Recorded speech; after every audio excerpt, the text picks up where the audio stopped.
The 7-mile-long Ravenglass and Eskdale Railway was opened in 1875 as a 3-foot gauge line to serve iron mines in Eskdale in what is now Cumbria.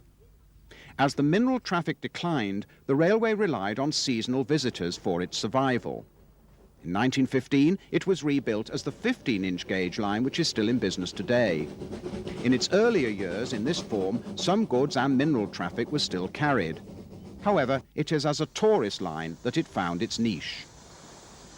These scenes were filmed in August 1955 by C.J. Barnard. The trip was made in a well-filled train hauled by 282 tender engine River Esk, dating from 1923. The 15-inch gauge line terminated at Dalgarth.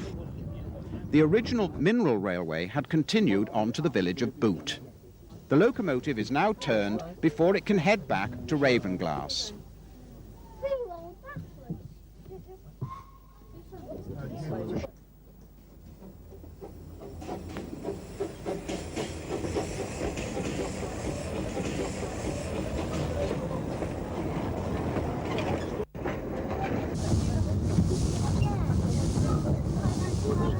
The size of the overbridges is a reminder of the line's broader gauge origins.